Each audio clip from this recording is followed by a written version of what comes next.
Things are gonna get crazy!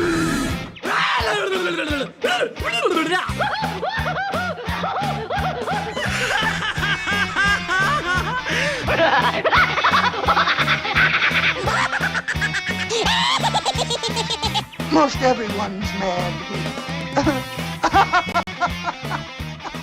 Hey, what's going on, folks? Welcome to AniMat's Crazy Cartoon Cast, and what a wild week it has been. So much unexpected major news that has been coming out, and so many things that are worth discussing, especially in the field of animation and in entertainment.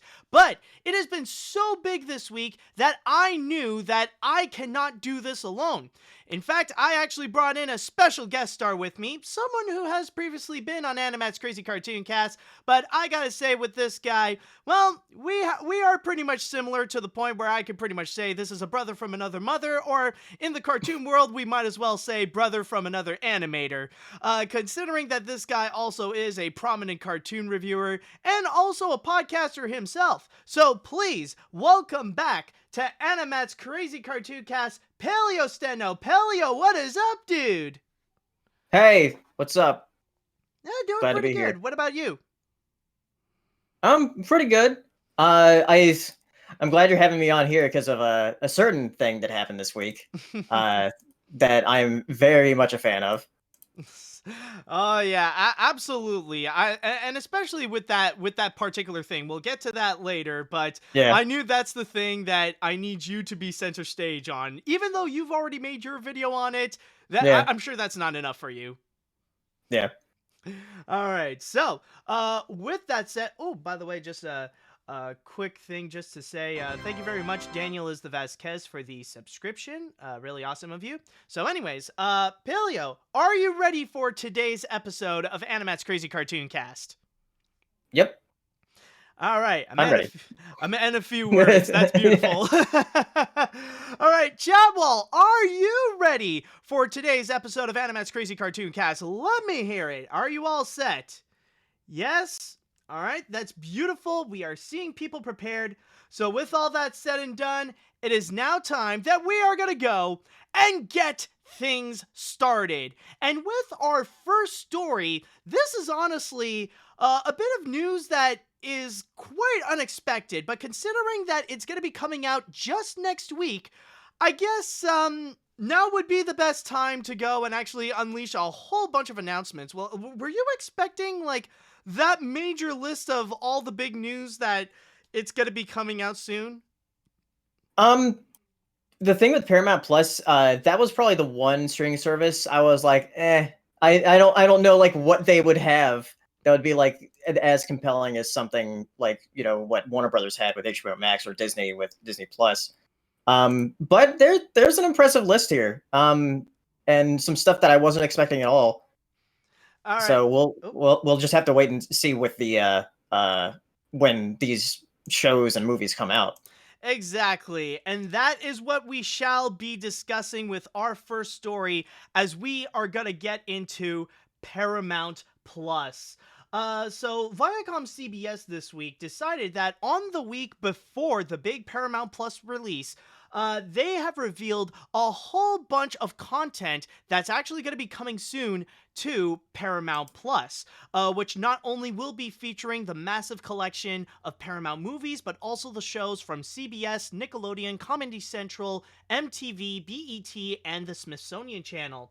I'm not going to be highlighting them all, but to give you a list of all the major announcements that they've made, the first major thing that they have revealed is going to be the strategy with what they are going to do with their upcoming lineup of feature films, in which they're going to go a little bit in the same route as Universal, where they're going to start things off by releasing their movies on the big screen, but then after 30 to 45 days, they will go and put them onto not HBO Max, on Paramount Plus. And on top of that, it's not just going to be with the Paramount movies, but apparently they also made a deal with MGM as well, meaning that for the upcoming James Bond film, No Time to Die, if that's going to be on a streaming service, it will be on Paramount Plus. But when it comes to the shows, oh boy, did they announce a whole bunch of major ones. The first big one in which is that there's going to be the Halo series that's going to be coming to Paramount Plus. Yes, that is based on the popular Xbox franchise. And then following afterwards, we got a brand new Star Trek series called Star Trek: Strange New Worlds, which is going to be it's going to be set during the years of Captain Christopher Pike. As well as we're going to get a sequel series to the Italian Job, starring the grandchildren of the characters from the original movie. As well as we got a new Godfather series called The Author. And this is going to be a limited 10 episode series that they are going to be crafting. Now, of course, there's also the kids and family section that I think I'll save for last because that's going to be the big one that a lot of people really want to know. Then they also announced a bunch of reality shows that I'm not going to cover. Yeah, they got stuff like Big Brother and RuPaul's Drag Race and The Challenge and stuff like that. But then again, you also got some weird things like dating naked. So the less I talk about that, the better. Then afterwards, we also got a bunch of comedies that are going to be coming up, including the comeback of Frasier. A reboot series is coming back with Kelsey Grammer reprising his role as Dr. Frasier Crane, as well as a prequel Grease series that's called The Rise of the Pink Ladies. And then, of course, we got the return of many popular, beloved shows such as Inside Amy Schumer, The Game, and Reno 9/11, in which the latter is going to be called Reno 9/11, The Hunt for QAnon. We also got a new Trevor Noah series that for now is just going to be called The Weekly Show with Trevor Noah. As well as some movies that they are going to be working on based on their popular series, including Workaholics and an upcoming Beavis and Butthead movie. As well, there's going to be a special section dedicated to music with MTV, including the comeback of Behind the Music, and plus plenty of other major shows that are going to be returning and have other stuff like news with 60 Minutes and sports and all that kind of stuff, and even documentaries and many, many more.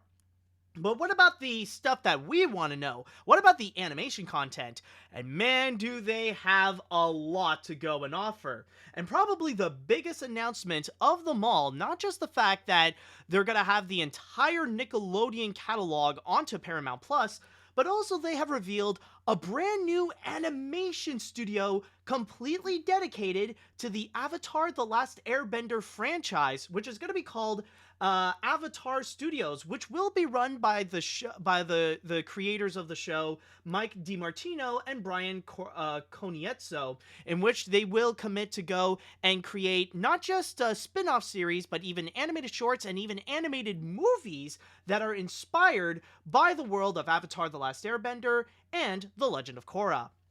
As well, they have revealed that there are going to be some live-action movies based on their popular animated shows, including The Fairly Odd Parents and even Dora the Explorer, which that one is actually going to be aimed more towards kids instead of preschoolers.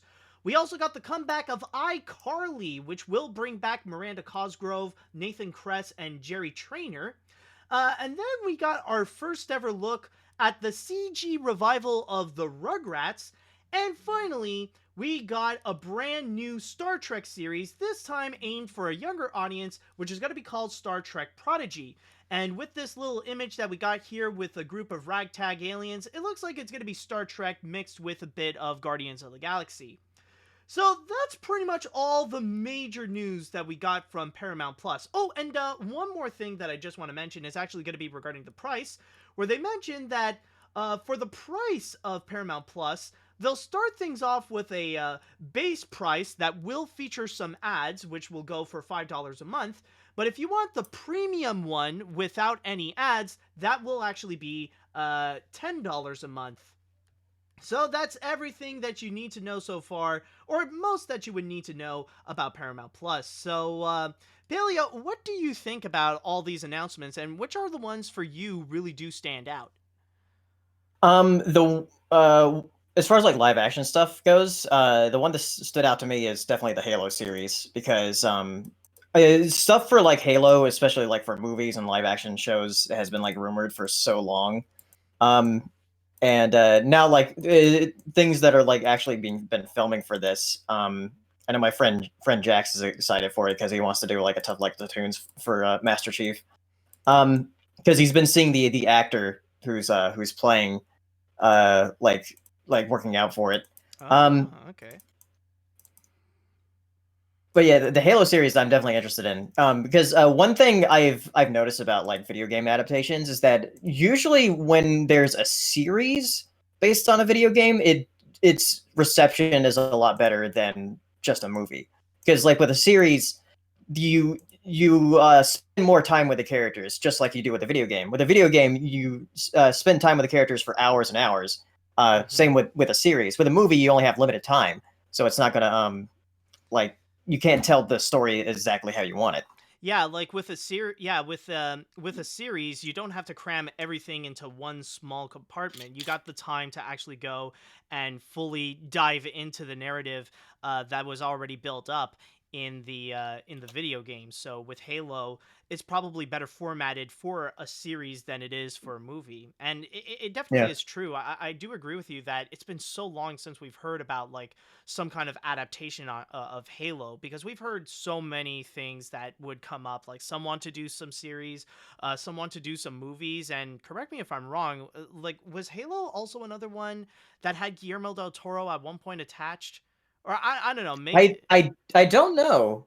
I think it was attached to something else though. yeah, it could be Um, the case because I know that he was attached at one point for a Bioshock movie, but yeah, yeah, that for Halo, maybe that would be the case. Maybe I'm wrong, but I know there were several people that were attached to it, but it never came to be. So ultimately, maybe with this Halo series for Paramount Plus, it could be something, and who knows? It is a major attention grabber. The fact that now a Halo series is going to be made, and who knows? Maybe Paramount will actually be smart enough to present it as their Mandalorian. yeah. Yeah. Anything else that interests you? Um, let's see here because I'm going through the list. Oh, Because and Halo is definitely the biggest thing. apparently people are correcting me saying that it was apparently the big one was Peter Jackson. Actually, was Yeah, Peter Jackson was like going to produce hmm the Halo uh, series. Uh, like, but as far as live action stuff, that's what jumps out to me. But for animation stuff, like having like an Avatar studio, that's interesting. I didn't expect them to like revisit it again, especially after like the live action Netflix series is in production. I didn't think they would do anything animation again.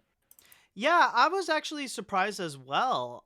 And considering that now Paramount Plus is going to be more devoted to go and bring out a lot of Avatar content, it does make me wonder, what does that mean for Netflix? Are they still going to keep on going with their live action Avatar? Because I can imagine it can be awkward when one streaming service will offer something of Avatar The Last Airbender with the live action remake, and then you would have Paramount Plus offering plenty of other different Avatar type content. So I don't know if there Yeah, is some kind of conflict. And I know there was a bit of controversy where the original show creators were at one point attached as showrunners, but then they ultimately decided to quit. So maybe something is still happening at Paramount, at maybe something's still happening at Netflix, but who knows at this point. But it is true that technically that like Netflix and Paramount are still in good terms, because they like Netflix is the one that's still going to be releasing some Nickelodeon movies like the Loud House movie yeah. and the Rise of the Teenage Mutant Ninja Turtles movie. Mhm. So that's one thing that has me curious with this. Like I'll be intrigued to know like what kind of content and what kind of spin-offs do they want to make with the world of Avatar, but we shall see. Like I know my friends are major Avatar fans, and they're already in their minds speculating. And one suggestion that I made that really did intrigue them was some kind of Mandalorian type series where it would be set between the Last Airbender and the Legend of Korra. That could be an idea. Yeah, Who knows yeah. what I would like to see that because we've seen like flashbacks in Legend of Korra. mm-hmm. Um, so I'd like to see like a series or maybe a movie dedicated to that. Yeah, it could be interesting. Like, there's definitely a lot of possibilities, and they already expanded the myth and the lore of Avatar: The Last Airbender, where there's a lot of materials that you could go with, and even go like way back in time, even before the age of the characters that we all know and love. Like go with a previous Avatar, or even go as far back as like the first Avatar. Like where Yeah. did all this come from? Anything else that stands out for you? Um, let's see, because I saw the Rugrats clip on Twitter, which looks a lot better than I was expecting. Um, Yeah, it I will say it is well yeah, made, but for me, like it is weird. I grew up with the Rugrats, but yeah, I don't know if it's because I have yet to be fully accustomed to the CG Rugrats look.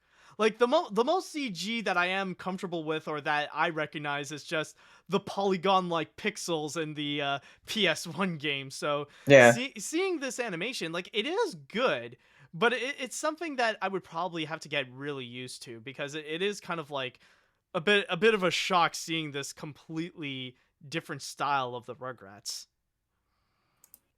Hmm. Yeah, did you feel that way, or do you think it's a little Um, bit? because I honestly think it looks a little bit better than the SpongeBob in 3D. Uh, I don't know what it is about it, because when I saw the preview for the Camp Coral stuff, the colors looked not as good as in the Rugrats clip, and I don't know why that is. For the Camp Coral Um, trailer? yeah, Um, yeah, but that like yeah. um, still, I mean, I'll give it a chance when it comes out. Yeah, well, we'll see how it is. I mean, I will say like so far that trailer for Camp Coral is probably the best thing they have put out of Camp Coral, more so than the preview or Yeah, some of yeah. the images and stuff like that. So, like, I'll give it to them that that was the best representation of what we have seen with Camp Coral so far, but it is still something that we would have to wait and see with how the show would ultimately be. But I do get what you mean with the colors, however, because like it is a camp, and technically they don't necessarily have a lot to work with in terms of colors, which is weird because it is SpongeBob after all, and it is known to be a vibrantly colorful show. Yeah. Maybe it is just the standards that have been lowered, because they're like you like when going from SpongeBob to Camp Coral, of course the colors are going to be a lot more muted. Hmm. What is there anything else? Let's see. Uh, I'm not really that into Star Trek. I know like some of my friends are. But that Prodigy series does look interesting. Because that'll be like no, well, it won't be the first like animated series for Star Trek, Oh but no, no, no, I no. think the first like CG one. Uh, yes, actually, I think that would actually be the case.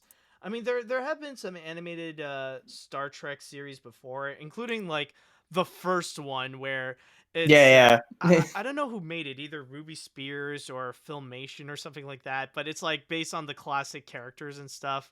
It Hmm. can be stupidly campy, but they do bring out some golden moments. Yeah, yeah, from Filmation. Apparently, it is from Filmation.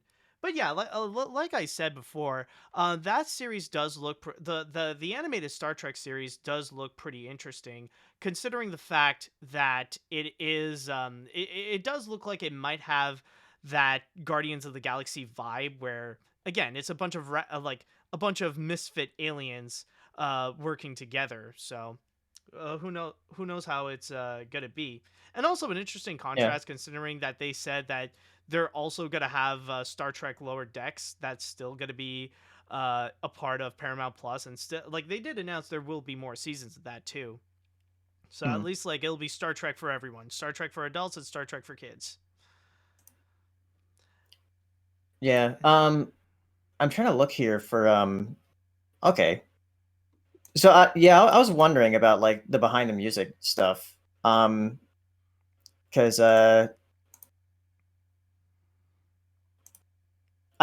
when did that end? Oh Because boy, good question. Probably like in the early my guess would be the early 2000s. Worst case, maybe the chat wall can actually go and quickly look it up. Yeah, but because one thing I don't really talk about too much, but I'm a fan of like music and like especially like documentaries about musicians and everything. So I'd be interested to see that. Yeah, have you seen some episodes of Behind the Music before? Hmm. Yeah, okay, okay. Yeah, and I'm sure like with with the celebrity fame that people are still amazed by, especially with today's modern singers, I can imagine that Behind the Music series can actually go extremely well for Paramount. Like if they play their cards Yeah. right, it can actually work out.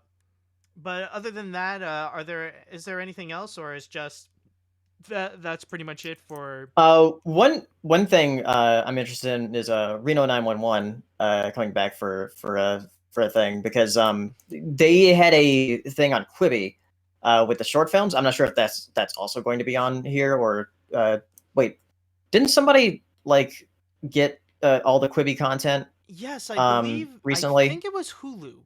I think Hulu actually Okay, bought out yeah, all the because Quibi stuff. I think Hulu also has Reno 911 if I'm correct. I can't remember. Probably. But yeah, those are just the things that stood out to me. Yeah. So overall, with all yeah, and not even Oh yeah, Beavis and Butthead and the Dora movie. series. Oh yeah. Yeah, because the movie surprised me with how funny it was. So I it's interesting that this is going to be like a Dora series that is more for like a general kids audience rather than like preschool kids. Yeah, that is true. Like I actually genuinely like the Dora movie as well. Like me and my friends, we were just watching it for fun, and Hmm. like they've already seen it in theaters and told us about how crazy it is. And when I remember when I watched it, I was actually surprised that it was pretty well made. But that is Yeah. one thing that I would like to know is if with that Dora series, are they going to stick more to what they've established in the movie, or is it mostly just going to be its own thing? That we don't know. Yeah. So yeah, and I guess not much to say about the Beavis and Butthead movie. I don't have too much to say about it. Because I didn't really watch too much of Beavis and Butthead, but I've seen the like original '90s movie. Hmm. Um, but yeah, I mean, I'll probably watch it though. Okay, and since we've pretty much covered most of our interests for Paramount Plus, now the big question is, would you be interested in actually getting Paramount Plus for yourself? I think that would depend on when certain stuff comes out. Because when the Halo series comes out next year, then yeah, I'll probably get it. But if something like uh, something else that really interests me comes out, um, then maybe. But uh, at the moment, it really depends on like if the Rugrats series is like very far ahead and that comes out soon. Um, like what is launching with it? Did they list it like on Twitter, like which shows are actually launching with the service? Yeah. They put out a list. Well, I mean, this list as well. This list from CBS.com. It pretty much covers like these shows are for sure going to be on Paramount Plus. I don't know if they're also going to be on Nickelodeon at the same time, but I am aware some of them will. Okay. Yeah, because I know with HBO Max last year, I got that immediately because there was like so much stuff that I was interested in coming to it.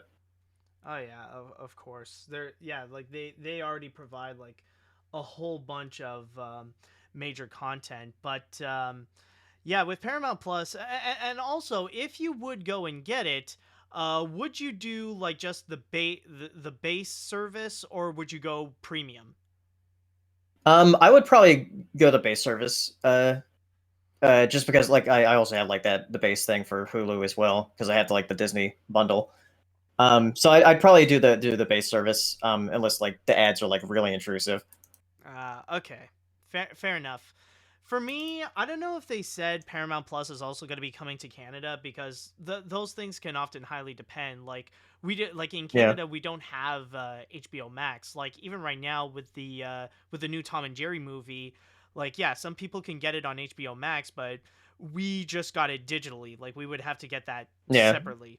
So but if there would be a situation if HBO Max does come to Canada, and if I would have a choice, I personally wouldn't be that much in a rush for it. Like like you, I feel like it really does depend on the content that they would bring out. Like especially the Halo series, definitely caught my attention, and definitely when it comes to some of the other, like some of the Avatar stuff, I think that's going to be something that like me and my friends will probably have to negotiate on who would be the one to make the account so we could all share in order to Yeah. have uh to have Paramount Plus to watch that stuff. But it really is going to be something that I It feel like is for now it's just a major wait and see kind of thing with the type of content that they would bring out. But I will say so far some of them, they are interesting.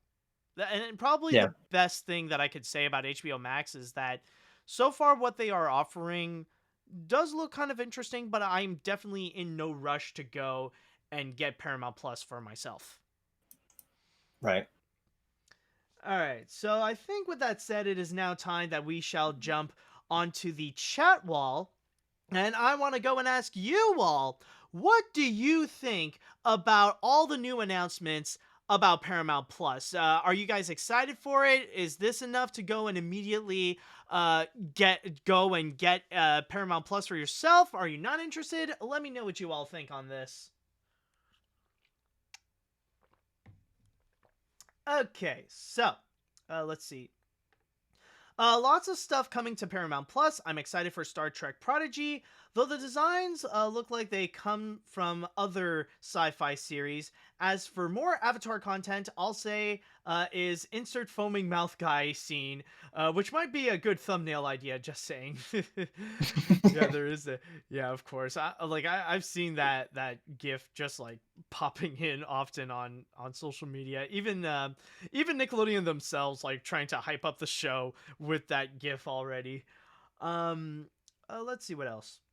The only shows and movies I'm rooting to coming to Paramount Plus are Avatar Revival, the Rugrats reboot, the new Star Trek series, along with Strange New Worlds and Prodigy, Halo, Beavis and Butthead the movie, and a Banjo-Kazooie cartoon. I haven't heard of a Banjo. I think it's just because like Microsoft is having the Halo series on there. So, but I would also love to see a Banjo-Kazooie cartoon if that would ever happen.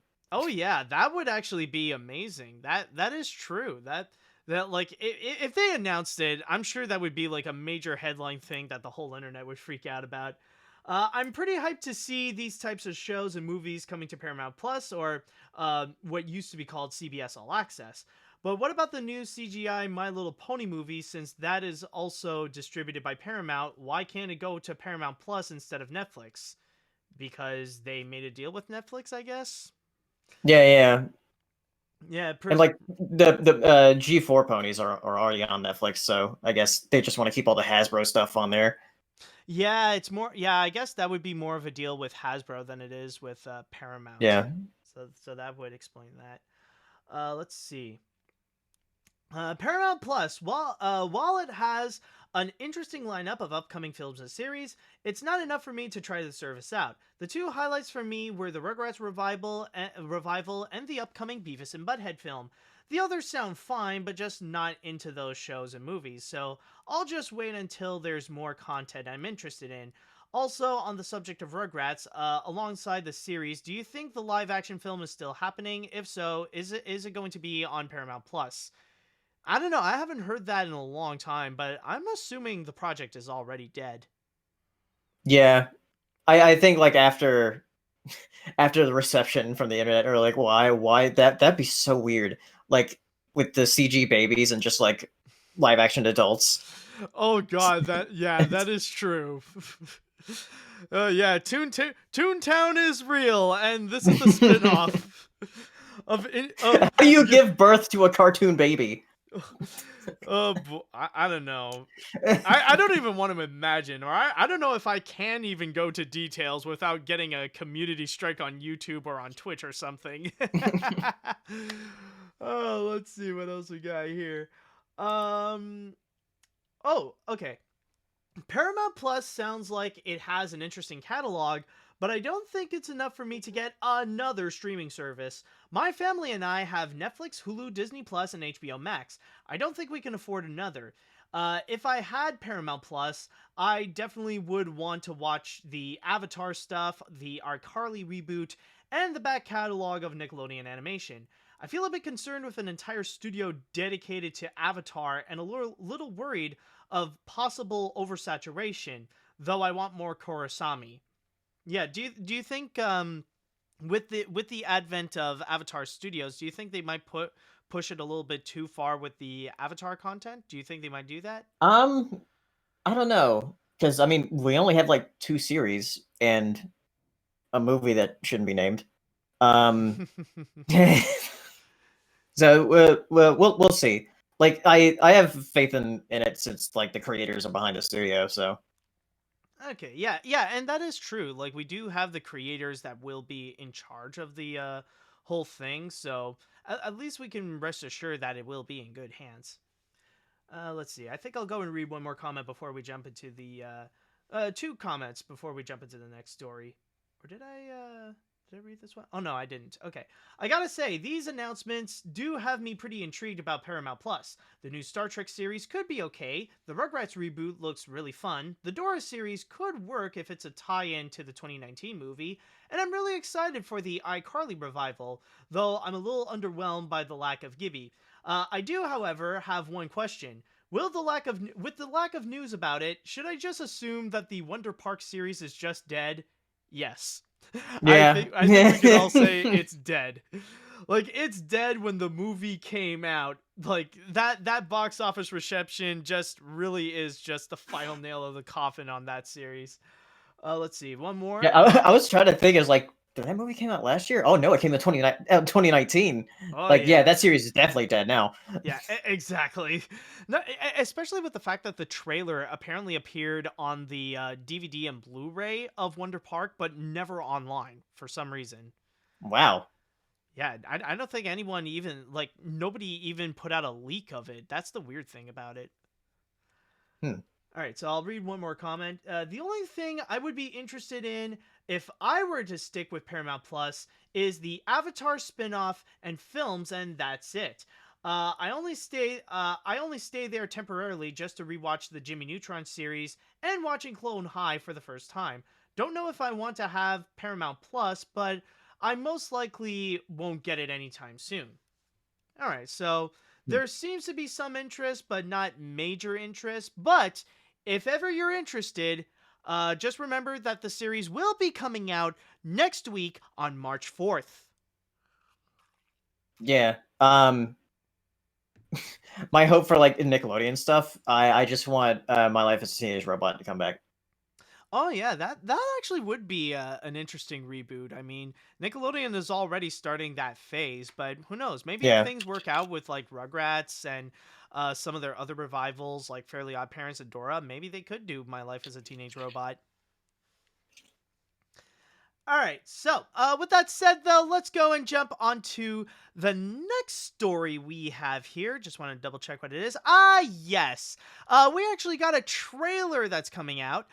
Considering that Raya and the Last Dragon is just around the corner, we might as well go and start hyping things up for the next Disney and Pixar animated feature to go and appear.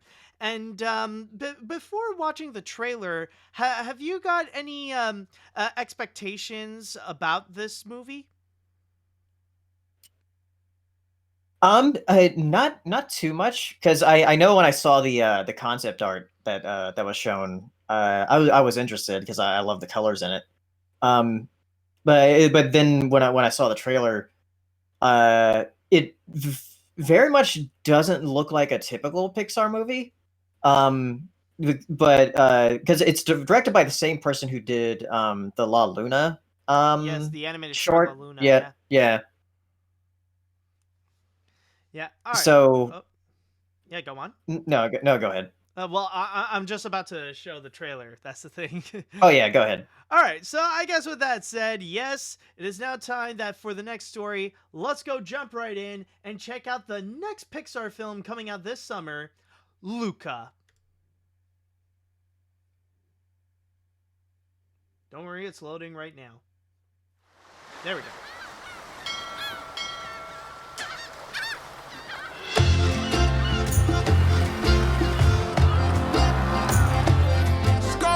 We can go anywhere. Do anything. We just gotta stick together. We underdogs have to look out for each other, right? Underdogs. This is gonna be the best summer ever. We'll ride down every road. See the whole world together. It'll be amazing.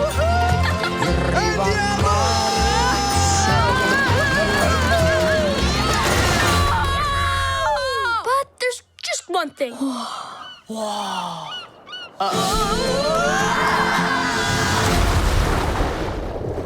Whoa, wait! Did you see that? No one can find out. Please don't take my sunshine away.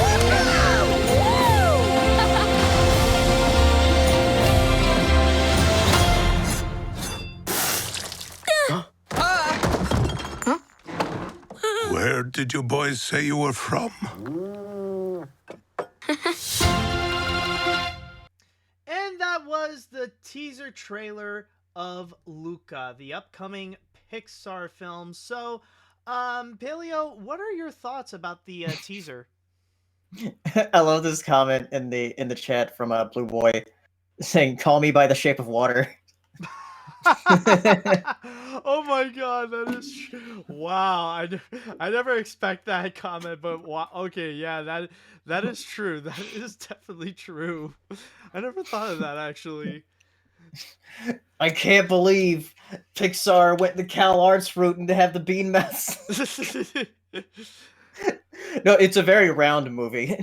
Oh yeah, the art style like you mentioned before, like this definitely goes beyond the typical art style that you would expect in a Pixar feature, especially when the art style it does look a lot like many of the recent animated series that you would find, especially on Cartoon Network, like Steven Universe, or even something like Star or Star, not Starverse. Yeah, I would say Star versus Yeah, the a bit Forces of Evil. Star. Yeah.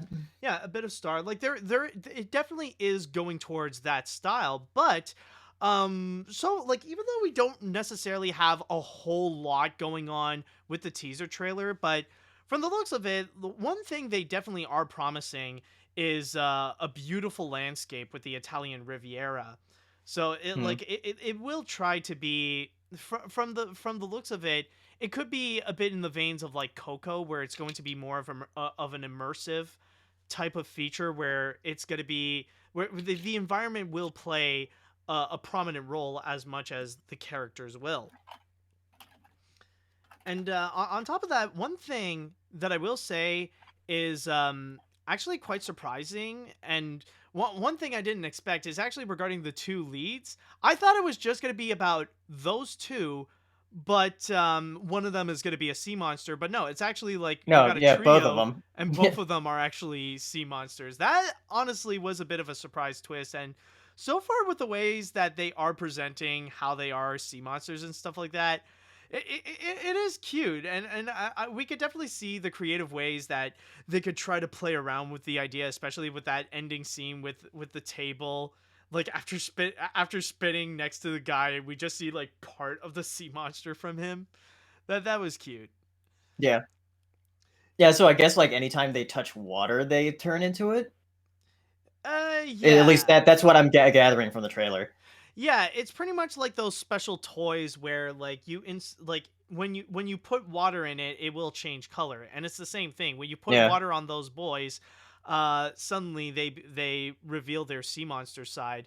And on top of that, it will be interesting to know about the myth and lore about like the little town that they are in as well, because that's the whole twist of it. It's the fact that they are secretly sea monsters in a town where they are proud of killing a bunch of sea monsters. So hopefully that could Yeah. actually be a promise of what would be to come, that maybe we will actually see more sea monsters appear in the movie. Yeah. One thing I noticed, like in some of the images too, is that they have 4 arms. Um, and just the way they kind of look reminded me a bit of the Kraken and the Clash of the Titans a little bit as far as their design Yes. goes. Yeah. Yeah, you do have a little bit. Of course, like they really are going with the more humanesque look of the sea monster. I guess like more of a family friendly type of creature from the Black Lagoon, going with that Yeah. style, and especially I guess in a way you could say the whole roundness of all the characters is meant to contrast with the sea monster look, to make sure everything is more round, so that no matter what, anything can look friendly in there, including the sea monsters themselves. So I guess it's more for the sake of softening the blow when it comes to the direction that they want to go. Because if you're gonna go with the typical Pixar look for this film, then of course like the sea monsters will look frightening, or they will look like the same type of sea monsters that we would have like the Kraken in Clash of the Titans, or the creature from the Black Lagoon and stuff like that. At least this is going to be a way for them to Let's go and see. Do stand they have out. 4 arms? Let's see. No, they I don't. know I saw like an image. Yeah, because like I was just looking on the stream there where you had the thing that they just had 2 arms, but I could have sworn I saw an image where they had 4 arms. I don't know. It doesn't look like they would. I mean, there was a moment where like they would quickly jump and stuff like that, but no, I don't think they actually literally have 4 arms. Or like I thought you literally meant just like they have 4 arms, but not like literally like 4 arms, like extra limbs. Yeah, I Yeah, don't think so. it's like I'm gonna find where I saw that image because I think it was like on the Pixar Twitter. Oh, it was the someone's pointing out that it was the poster. Apparently, it's in Oh, the the poster. Okay. Yeah, hold on. Let me double check. Yeah, I don't Okay. know. Yeah. Where he's like on his back and like his sea monster self is in the water and he, like his human self is on the surface. Oh, oh, snap! I see what you mean. Oh, but that's actually his other arm. I Oh was seeing it yeah. wrong. Okay. Okay. Yeah. Yeah. It's just his arm in the back. It yeah. But then again, I will say maybe you're not wrong on that, because technically you got 2 kids, and both of them together result in 4 arms. So yeah, maybe you do have a point. It's like, well, they do have 4 arms. It's like if one's on top of if one's on top of another's shoulders, then maybe they could do some kind of Kraken thing. Maybe that can work. Okay, but yeah, I do get what you mean. But for me though, even though we won't say a lot, I just want to ask right now, because this is a Pixar film. How much you want to bet this is going to be the type of movie that is really going to try to make you cry? I mean, yeah. Like it's Pixar, so Yeah, I get that too, especially when it looks like the big theme is going to be the friendship between the girl and those 2 sea monster kids. Like chances are they'll try to make it really emotional, but there will definitely be a sense of wonder, and I do trust this director. Like it'll be interesting to see his directorial debut, especially for a Pixar film. I will say I really liked yeah. La Luna. It was a very charming animated short. Really did feel like something that came straight out of a children's book. So maybe some of that magic will also apply to this movie as well. But either way, I am looking forward to this. Yeah. Yeah. Any final thoughts for you? Hopefully I might be able actually to see it in theaters when it comes out in summer. Yeah, either that or Disney Plus. One or the other. Yeah. All right. So, with that said, though, by the way, just to quickly mention, I believe they say that this is going to be coming out in June, I presume. Yeah, it's gonna be coming out this June. Any specifics? No, well, maybe they have, but I just forgot. But yeah, this is gonna be a movie that will be coming out in June. So with that, June 19th. Yes, someone corrected me and said June 19th. So with that said, I'd like to go into the chat wall, and I would like to ask you all, what do you think of the teaser for La Luna, or not La Luna, for Luca? Sorry, for Luca. I mean, La Luna, Luca, like there's a lot of Yeah, similar titles. it's funny because like the director's like, just remove one letter and change it. Yeah, oh, that is true. Oh my god, it's just La Luna, C. There we go. Yeah, La Luna, Luca.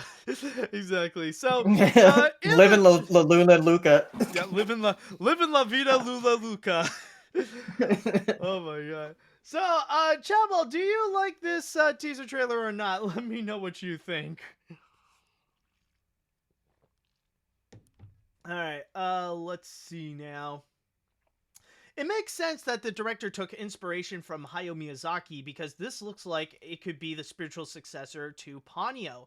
The art style is stellar, the Italian setting is beautiful, and the spit take joke at the end really did make me laugh. I'll definitely be watching it, but I love how Jacob Tremblay's career went from being that annoying kid in The Smurfs 2 to voicing a sea monster in a Pixar movie. Yeah, he definitely went uphill with his career. Like, he's still a kid, but like things are already getting better for him. I just watched The Smurfs 2 recently too. Oh wow, really? Yeah. Oh god. Yeah, I'm still trying to stay away from that movie. Like the first one is just like, oh god, yeah, no thank you. Second one, I don't even want to know. But then again, worst case, at least we'll have the Lost Village. Let's see. This looks cute and fun. I originally thought Luca would be a more Ghibli-esque slice of life story of two best friends hanging out in Italy. Surprised by the Sea Monster Boys. Either way, excited to see it. Might pay the $30 price to keep my tradition of seeing Pixar on opening day. Though it really sucks that Pixar's original films are being released during the pandemic era. I wouldn't be surprised if the next half of 2020 we would see sequels trying to get more of the box office. Yeah, that's just going to be more of a wait-and-see kind of thing, especially nowadays when it looks like the vaccines are going to get more and more distributed. So we'll see how things go. Like even 2022 is so far a major mystery. So so I think by summer, like at least things will start like looking normal. It's true. Because like for different vaccine groups in the States at least, because right now in my state of North Carolina we have like two groups, and like group 3 is just starting to get vaccines, and then my dad is like group 4 and I'm group 5, which is the last one. So and I might be able to get mine in like May or late April maybe. So I at that point, yeah, I'm definitely gonna watch Luca in theaters. Yeah, if I can, I'll see if I could. But for me, with the vaccine, it's just, I honestly don't know. I'm debating whether or not if I would get it either before or after my birthday. And keep in mind, I was born on October 5th. So, yeah, it's just that distribution so far, it's pretty slow up here in Canada. Like, things are starting to pick up at least, but we will have to wait and see when, like, my group, which is definitely one of the last ones, we'll have to wait and see when it will be our turn for that. Let's see. We got, so far, the movie looks pretty good, but I am not entirely sold on it. It may be one of their weaker movies, but at least it might make people cry like most Pixar movies. Also, the sea monster design reminds me a bit of Arthur and the Minimoys. And I am kind of looking forward to Luca, and hopefully I could see it in theaters. Or I might just get it premium Disney Plus for $30. But I think it should get more trailers. But I think I should get more trailers to get sold on this. Yeah, well, you gotta keep in mind, though, this is just a teaser trailer, and it's not really explaining to us a lot of what is going on with this film in particular. We don't know what's fully happening with this. So keep in mind, like, yeah, you might not be sold on it, but that's perfectly fine because it's just a teaser. Eventually down the line, maybe in a month or two, we will see an actual trailer of what this movie is going to be, and then we'll have a full idea of what this is going to be about. Let's see what else we got here. Did I read this one? Oh, okay. Oh, no. I did read you. Okay. I'm quite excited for Luca. I do like Pixar is going with a different style. The backgrounds are beautiful. The colors are oh so vibrant, and the transition from human to sea monster is awesome. And I wasn't expecting both boys to be monsters. I thought it was just one and that's it. I just hope theaters near me will actually be open by the time this film comes out. You make me a Luna Loca. Yeah, I can imagine soon Disney is gonna offer that as a drink. Like, you can go into the Italian pavilion at Epcot, and you could actually order a La Luna Luca. All right, so one more comment before we jump into the next one. I'm sorry, Pixar, but I think I've got to skip this one because for some reason I do not feel comfortable seeing a human turning into a fish-like creature unless it's 2D like Ariel, or even vice versa, because it always makes me feel ill. This is me due to seeing the Disney Channel original movie, The 13th Year. I don't know, it worked out for Moana. Like when Maui gets his shark head. Yeah. There is that. Okay, so fair enough. Actually, I'll go and read one more. Actually, just one quick last one.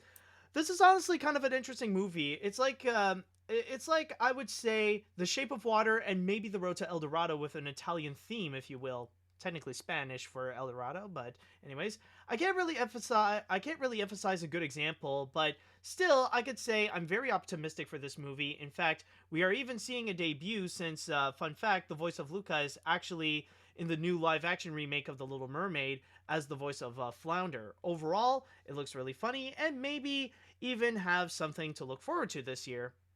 So yeah, if this actually does sell you on actually watching the movie, then all you have to do is just wait until June 19th for Luca's release.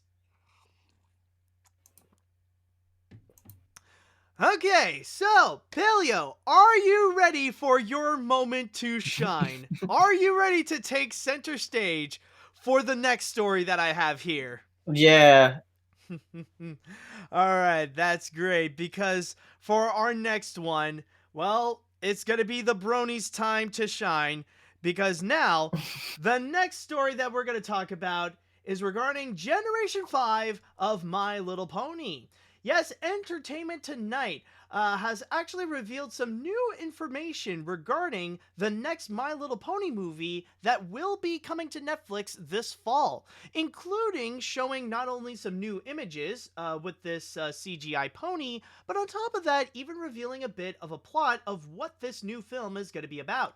So I'm just going to quickly go and read you here what the story is. Reading from my source here on ET Online, it states, in the new movie, the pony world of Equestria has lost its magic. Friendship and harmony have been replaced by paranoia and mistrust, and ponies now live separated by species.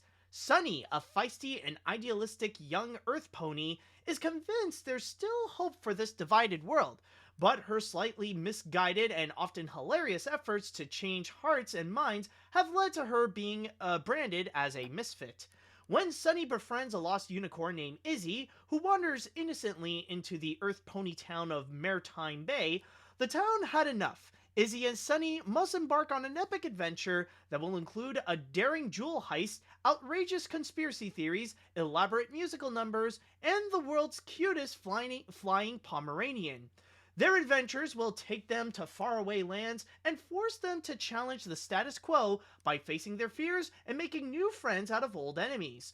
The world Sunny has dreamed of her entire life could finally become a reality as Sunny and her newfound friends fight to prove that even little ponies can make a big difference. So, Paleo, take it away. So, yeah, we had heard, stuff about G5 for, years, even before G4 ended. And the biggest fear was the fact that it was going to be CG, like a CG series, and we didn't know if like it was going to be like brand new characters or like retreads of existing characters, like because Applejack and Twilight and Rainbow Dash, they've existed in generations before G4. But with G5, yeah, it's I'm kind of relieved after seeing the designs for the ponies, because my biggest fear after hearing that it would be CG is that they would look very weird in CG. Because the biggest thing I think that was appealing about G4 was Lauren Faust's designs. Like the ponies look really cute if they compare them to previous generations.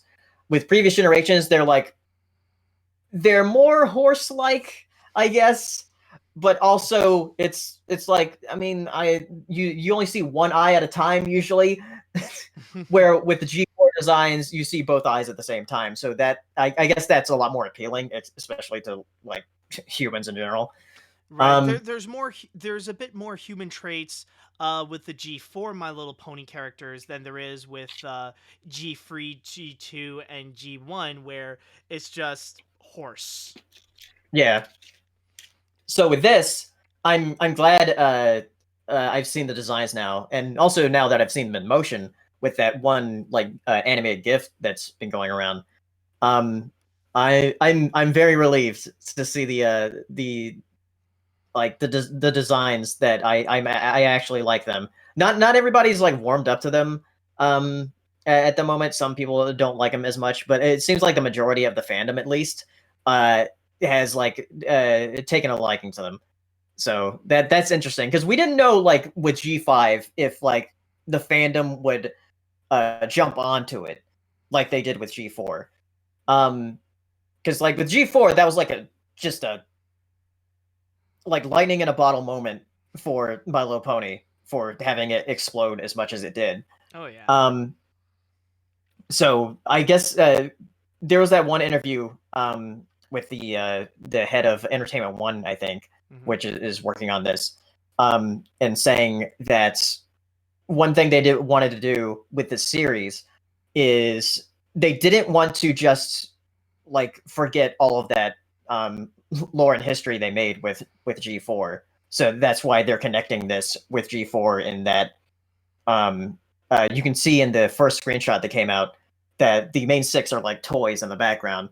And she has like some pen. Yeah, she has some pens on her like on her bag on the strap where it has the cutie marks of Twilight's I think Fluttershy and Rainbow Dash.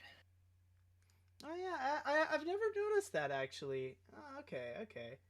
Yeah, that is true. Like when you look at the backgrounds, you do see like little nods to G4 and stuff like that. That is true. That is true. Yeah, so it's supposed to be set in like the same universe from that first interview that was that came out. But yeah, I'm excited to see the movie when it comes out in the fall, probably like in September, I think, because I think that was like the original release date is what they wanted to do. And it's interesting because like there were actually a lot of like bronies that worked on this, so it was like a dream come true to them. Like Imalao art, I think they're like a French artist who worked on designing Sunny and Izzy. So I'm excited to see more. I can't wait for a trailer because I'm gonna react to that definitely. Oh yeah.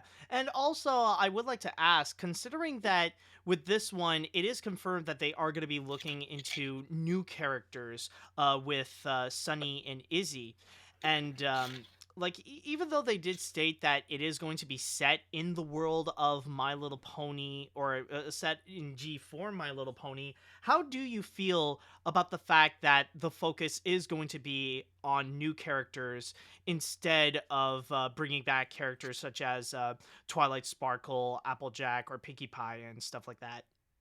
I mean, I'm fine with it because like we got like 9 seasons of movie spinoff series, so we've had enough time with those characters. It also like ended in a very satisfying way in like my opinion, and like a lot of people are like like good with the ending. So I'm excited to see these new characters. Okay. Since like every iteration sometimes have like recurring characters that might like act different. Like Rainbow Dash and G3 is completely different from Rainbow Dash and G4. Oh yeah, absolutely. But this one where they acknowledge that the main 6 from G4 actually existed. So just seeing new characters will be fun. Okay. All right. I'm just curious about that, because that could also be a major concern when like jumping into a new generation and suddenly you see like a new group of ponies instead of like the regulars that people are just used to. So that was just one little concern that I do have. And also talking about the plot line with what they have with the movie so far, with the idea of this story about this segregated Equestria, how do you feel about the idea with what they want to do with the story for the movie, at least? Yeah, it's interesting because I see a lot of people that are upset with the way they're going to do this, because that means all of Twilight's work was for nothing. Yeah, it turns out she's just a really bad queen after all.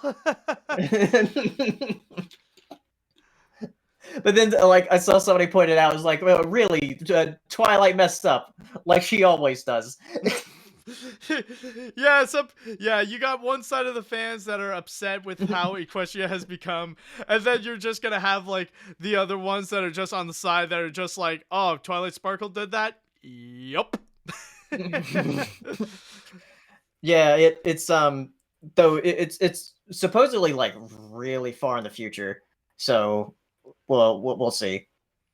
Yeah, it does sound like, in a way, this might be a strange comparison, but like I feel like somehow they are going in this Legend of Zelda route, where like they set it way ahead in time, but Yeah. with the fact that there might be some connections with G4, it's like they'll probably look back as like, legend has it about 6 great ponies who really shaped Mm. Equestria for the best. Yeah, there was actually like an animatic that leaked out where people were thinking it was from G5, where it has like you can see Sunny. At that point, we didn't know like who Sunny was, and you can see Sunny, and she's like messing with these toys, and it's like a big musical sequence for the animatic. And people were like, "Is this a fan thing, or is this like a concept?" And then like this came out, it was like, "Oh, that was like an actual animatic for the movie." So.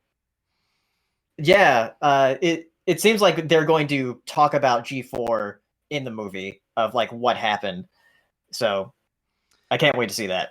Yeah, and there is one more thing that I would like to ask, and this might seem like a bit of a minor nitpick, but there is something that I noticed that is completely different compared to the other My Little Pony stuff, and that is just regarding the names. The fact that they really went simple with these names, where like you just got Sunny and Izzy. Like Yeah. like it Well, ain't like last time where they emphasized the cutie yeah, aspect. yeah.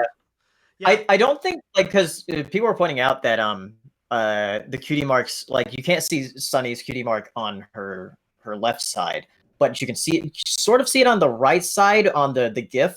And then Izzy has one. You can see hers, and then the male pony that they introduced called Hitch. You can't see one for him, so I'm not sure if they're going to have like not focus as much on cutie marks. Because that was a big thing in the fandom when it was like going on to about like episodes about cutie marks and how can you be defined by just one thing. And it's funny because after seeing, I kind of compared it to the cutie mark thing, is where it's like you like life isn't about just one thing. You can't just be one thing. And that's kind of like use Soul as an argument about having a cutie mark. But as far as the names go, they're still going to be like 2 names. It's just they're like Sunny, Izzy, and Hitch we know so far. But their other names are Sunny Star Scout, Izzy Moonbow, and Hitch Trailblazer. Oh, so like they're actually gonna treat it Yeah. like an actual like full name, where you got like your Yeah. first name and then your last name as well. So okay. Yeah, because like I mean, even in G4 like Twilight Sparkle, Rainbow Dash, they would sometimes just call Rainbow or Twilight.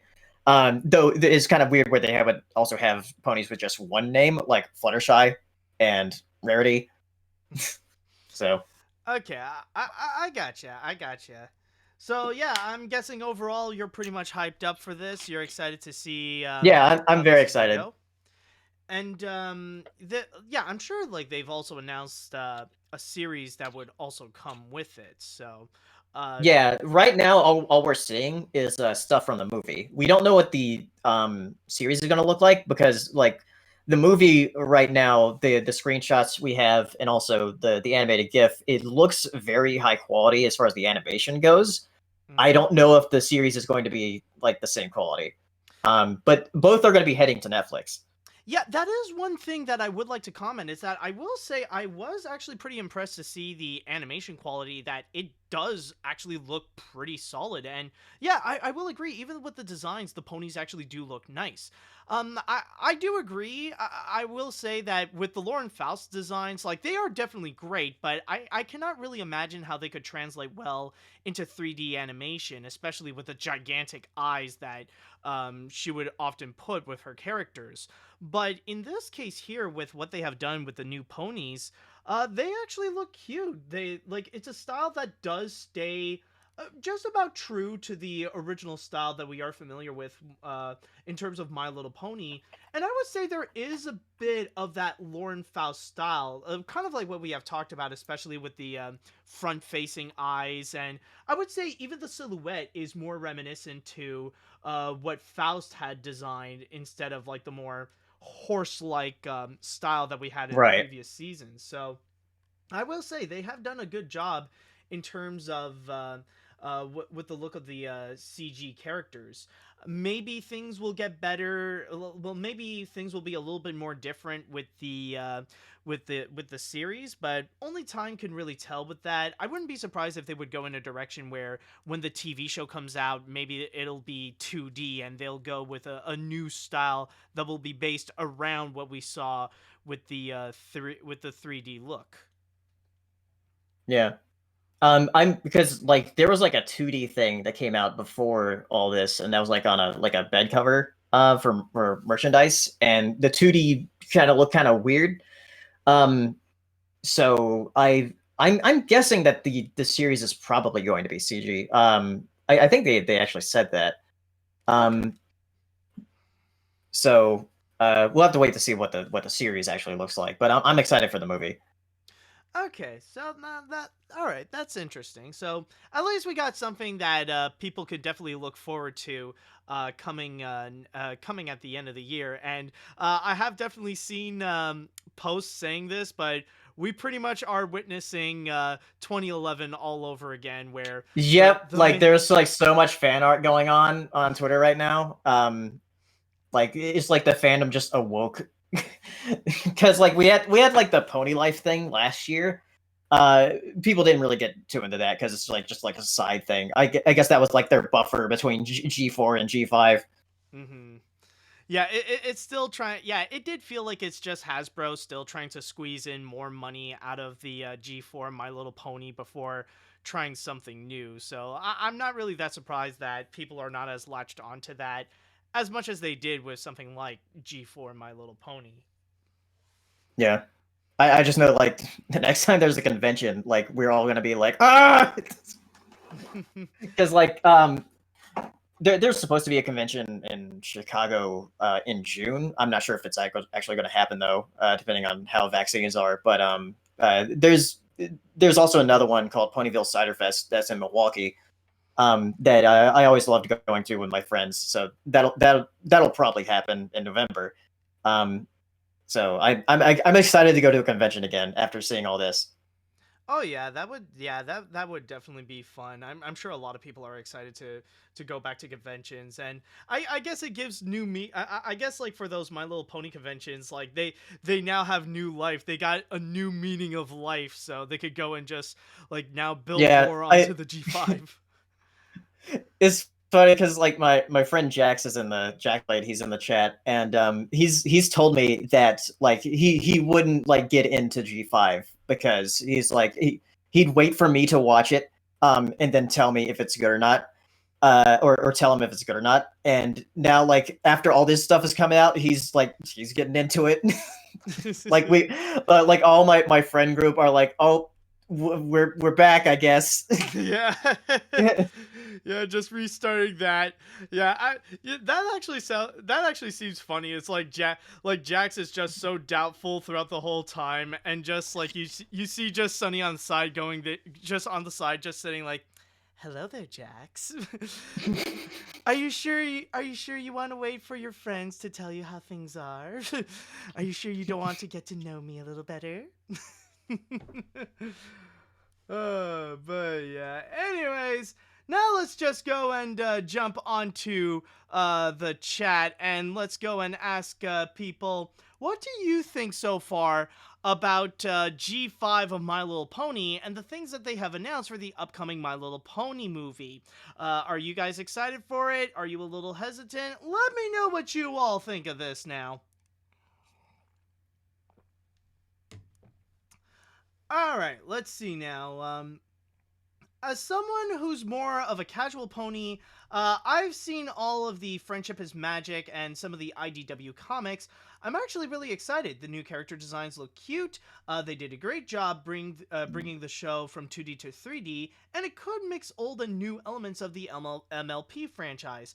However, there is one thing I am concerned about, and that is other bronies' reactions. Even if the show and movie turns out to be good, I'm worried if other fans might blindly bash G5 because of it being subpar.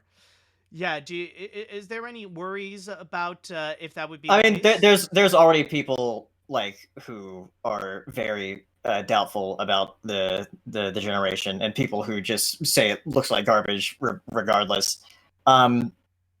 So there's always going to be those people, but it seems like the majority of the fandom right now is excited. Okay, fair enough. Let's see now. Generation 5 of My Little Pony just looks like a spin-off of Generation 4 My Little Pony generator for look like a Teen Titans Go take holy crap. Sorry, it's just this comment is just a little like everywhere. On My Little Pony. Yeah, I remember seeing ads for trailers for the early 90s My Little Pony. Ain't that free scores? This series has certainly changed. Don't know how I feel about this one going from TV for a TV PG rating, just like Generation 4, rather than a TV Y rating like the other first 3 generations, but we will just have to wait and see. Okay then. Let's see. I think G4 was also TVY. Was it TVY? I think so. Probably. MLP is an interesting looking series. I never liked the toys or anything as a kid, and even to this day, I still do, but I gotta admit that the CGI is extremely impressive. I think Hasbro and Netflix really wanted to make the fan base happy, because let me tell you, that fan base is a little interesting. I wonder if they're bringing back the original cast from Friendship is Magic. Ooh, that's gonna be interesting. Among the cast, do you think new people will be coming in, or? I think there's going to be new like VAs. There might be some returning ones that will voice like different characters, but because this is being animated by like I think it was like Boulder Studio in Dublin. So I don't know where the voice like cast is going to be recording though. Yeah, we'll have to wait and see. Maybe they'll still stick with the California cast, or maybe they'll find another studio. Well, it's mostly in Vancouver, for the voice actors there, because the only Californian voice actor I think was Tara Strong for Twilight, because they kind of already settled on Tara Strong for Twilight, but every other voice actor pretty much is from Vancouver. Ah, okay, I see. So Like in G4 at least. Okay, so Yeah. Tara Strong was the only remote voice actress, and then the rest was just on studio in Vancouver. Right. Okay, fair enough. Even as a dedicated brony, I could see a lot of potential in this reboot. It's exciting to think this might take place after the reigns of Twilight Sparkle. However, two concerns I have are A, hopefully this doesn't borrow too much from Zootopia, and B, whether or not lightning will strike twice and gain an adult fan base again. But hey, even if it's not that great, we could still cherish Friendship is Magic and the impact it made. But at least it's not Philly Fantasia. Alright. Yeah, I think it will, because G4 already has this fan base there, so they're going to look into it. I don't know if it'll capture everybody from G4 that were a fan of it. But it's still something new to look forward to. Okay. Yeah, definitely. I don't see, like, I'm gonna be very honest. I can't really see G5 being as big as G4, but it will have a noticeable impact. Like, it'll definitely be a series that people will talk about. Yeah. Let's see. I think I'll read two more comments before we jump into the next one. I'm not that interested in MLP like I was in the past, but this does look really nice. The models are actually look good, the colors are pretty nice, and the story sounds very interesting. With the description of the story, though, it does seem like the ponies in G5 learned a new kind of magic that the ponies in G4 never had. My Little Pony! Racism is magic! Yeah, that seems to be... I mean, go on? I mean, in the last 2 seasons, that kind of happened, so... Well, okay. Well, that probably in the last 2 seasons, that's where the seed was planted, and then the magic just grew. Let's see. Okay, one more comment now. MLP is an interesting looking series. I never liked the toys or anything as a kid, and even to this day I still do, but I gotta admit that CGI is extremely impressive. I think Hasbro and Netflix really wanted to make the fan base oh no, wait. Did I read that? Oh no, no, I did read that. Okay, so yeah. I did read that. Alright, so yeah, that seems to be the whole situation with My Little Pony. And if you are interested in seeing the movie as much as Paleo is, well, check out YouTube. There are plenty of other people out there that are definitely gonna talk about this if you want more My Little Pony updates. And we'll see in the fall when the movie shall be coming out on Netflix. All right, so let's go and jump on to the next story that we have here, and we're going to go on to Disney Plus, where already Disney has established a bunch of little universes that are going on with a bunch of their big TV shows that they have.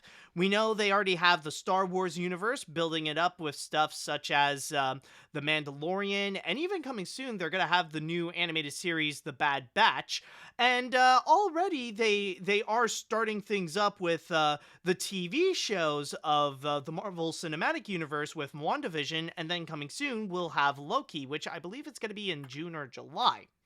But there is also going to be another universe that they are going to establish with some TV shows. And what they will do with this one will be a bit more interesting. Something that will go in the realm of something that I would usually geek out a lot about, which is going to be the Magic Kingdom. Yes, Disney is going to be teaming up with a prominent writer of both Star Trek and Battlestar Galactica, as well as the creator of For All Mankind, Ron Moore, in order to create a TV universe based on the Disney parks, or specifically on the characters that are featured in the Disney rides and characters from the classic films. Now, we don't necessarily have a lot of information regarding this TV universe specifically. However, they did reveal that the first series for this universe is actually going to be based on S.E.A, which is an acronym for the Society of Explorers and Adventurers. And for those of you who might not be a Disney park fan, the Society of Explorers and Adventurers is kind of like a hidden story that is within the Disney parks all around the world. Think of it as kind of like the Avengers, but with a group of adventurers that are from specific Disney rides. Like, for example, there would be this captain from the Jungle Cruise that would be a part of this club, or you would get a prospector from Big Thunder Mountain, or a mountain climber from the Matterhorn. And there are other examples from rides that are all around the world, including Mystic Manor having a connection, Tokyo's Tower of Terror having a connection, or even Walt Disney World's Typhoon Lagoon actually having a connection with the Society of Explorers and Adventurers. And we don't necessarily have a lot of information on that series either, but it looks like that's going to be the main focus. And not just the people of Disney Plus and the people with Ron Moore, but also Disney Imagineers are also going to be collaborating in order to go and create this series. Now, keep in mind, this is not necessarily going to be the first Disney series that Ron Moore is actually going to be working for Disney Plus. Right now, he is actually collaborating with John M. Chu in order to go and make the Swiss Family Robinson series for Disney+. And I do have a little bit of a quote here, reading from my source on The Hollywood Reporter from Moore himself, where he states, I decided to go there mostly because my childhood was built around a lot of things that were Disney. I am a huge fan and aficionado of the Disney parks in Anaheim, to the point where I would go there by myself periodically and ride the rides. The opportunity for me to get to work on a lot of the classic IPs that Disney has and things in their library that mean so much to me as a child growing up and that I have shared with my children ultimately was just something I couldn't pass up. So, Paleo, what are your thoughts about this new Magic Kingdom TV universe? It's very interesting. I've only been to the parks like a few times, like to Disneyland and to Disney World when I was a kid. But it's interesting they would do this because I know they've been like doing the movies and everything, because there's that Jungle Cruise movie coming out. Pirates of the Caribbean is like its own thing. Yeah. I don't know if that's going to be like integrated into this at all. But I'm interested to see how this goes like plays out. Because I do have some friends that are like huge theme park fans. I was going to make a joke in saying like, wow, what if they make a movie or a series based on Indiana Jones? I think Disney's already trying to work on that right now. Yeah. Oh yeah, make it. Yeah, imagine, take the ride Indiana Jones Adventure and turn that into a movie. What would that look like? Oh my god. But yeah, I will say for me, I am actually I want to ask you, is this your first time hearing about the Society of Explorers and Adventurers? I had never really heard of it, because like I said, I've only been to the parks a few times. Okay. So I didn't know there was like a connected thing that's in the park that's sort of like a secret thing that you can sort of put together. Yeah, it's more something that I would say it's more for like major Disney parks fans, because again, this isn't just something that is within like Walt Disney World or Disneyland. It's something that's like really big that connects all the different Disney parks around the world. Especially when probably the most prominent appearance of this society is in Hong Kong with Mystic Manor, which that one is like a spin-off to the Haunted Mansion. And going from there, it's actually interesting that they would actually go and really expand upon that. I thought it was just going to be its own little small thing that's just going to be within the Disney parks. That's just going to be like a little Easter egg that major Disney fans could actually follow along the way if ever they would go to like Tokyo Disneyland or Hong Kong Disneyland or Shanghai Disneyland. The fact that they would go and actually make a whole series out of it, that I feel like is actually pretty huge, the way that they would go mainstream with it.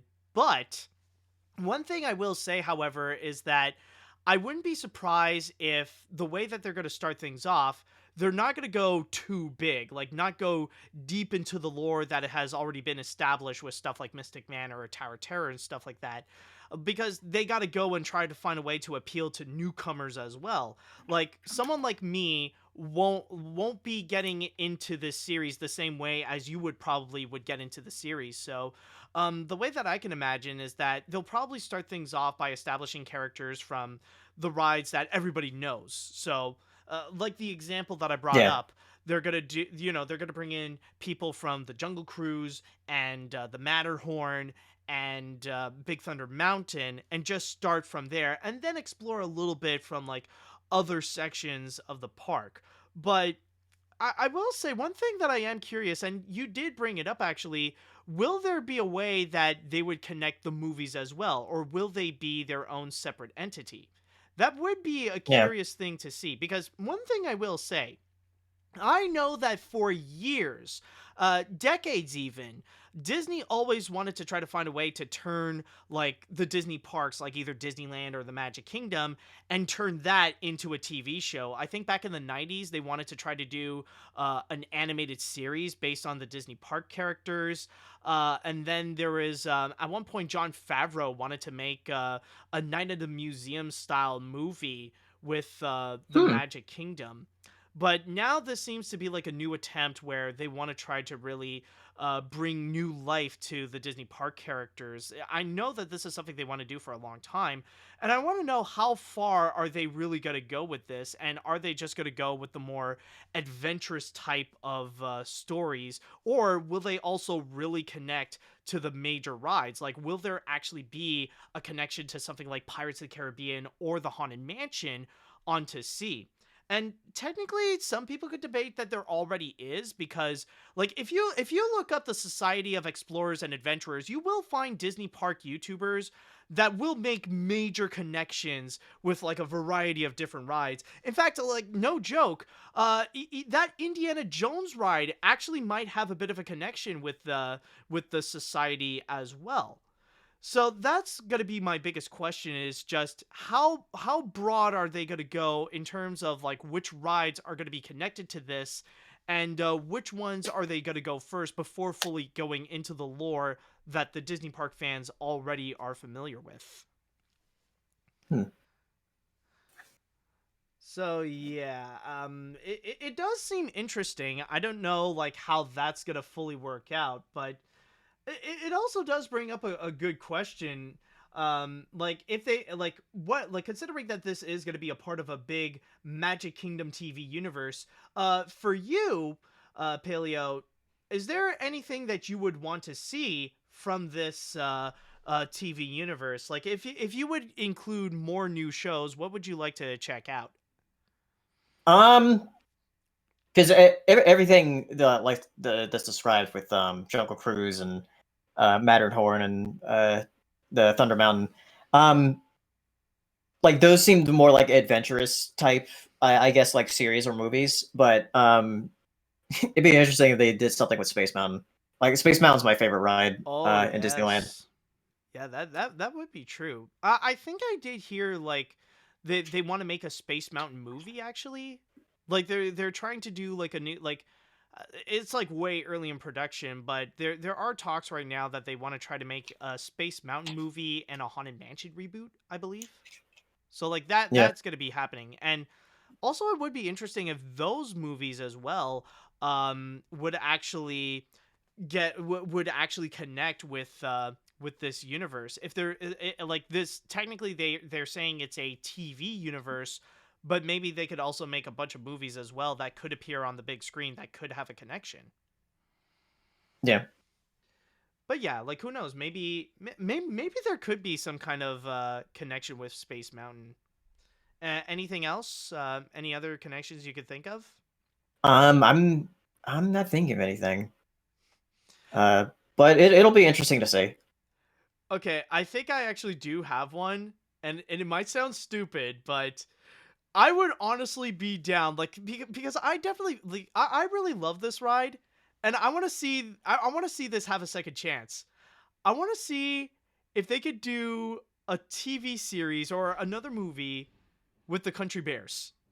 Like, why not have a reboot of the Country Bears? I'm like, there can be potential to make something good out of it, but I want to see if they could try, or at least like it would actually be amazing if they could find a way to put it in this TV universe, or somehow have a connection with the society. That would be amazing.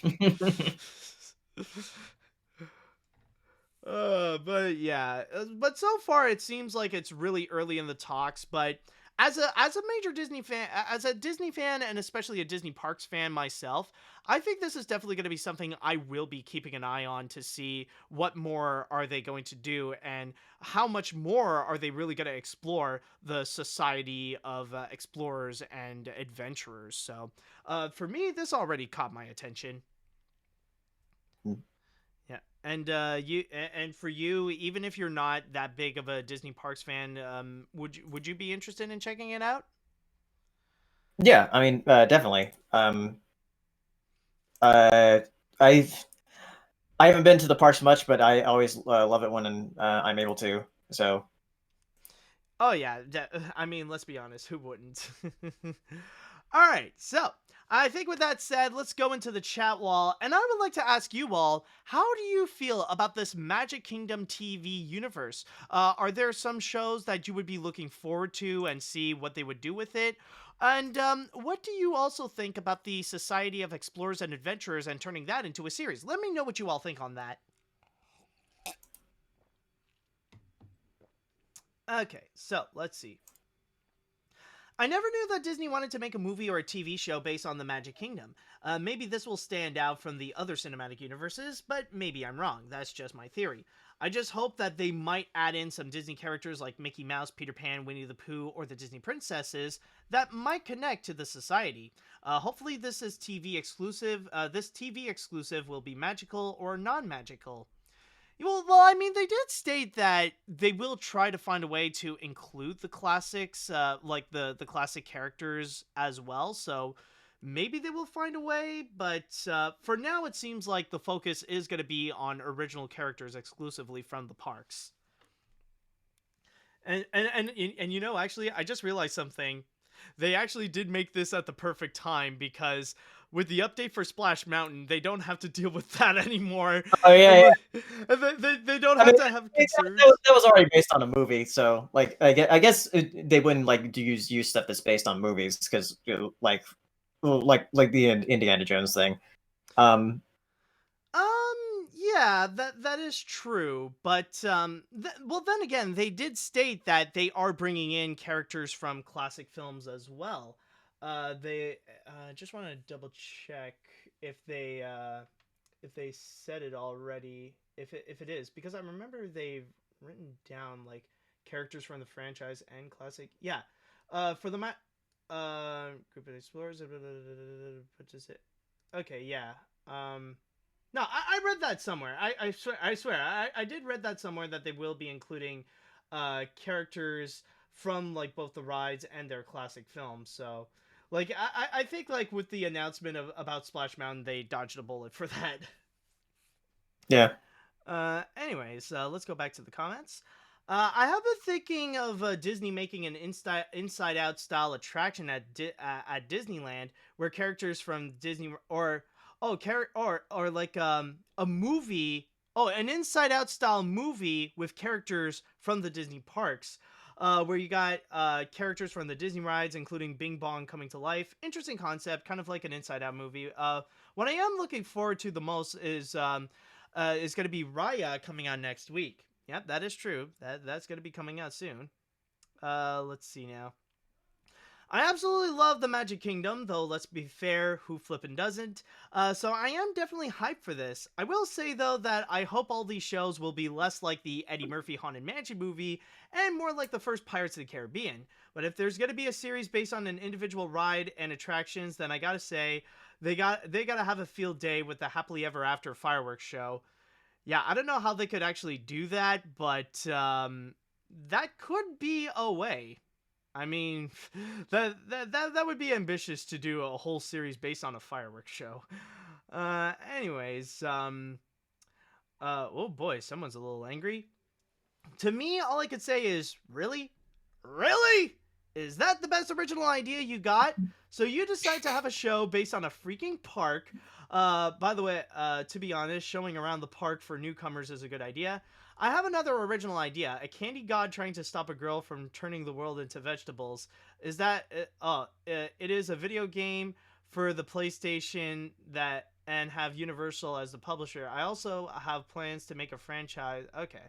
So yeah, someone has their own idea. So let's... I was like, oh, okay, I see.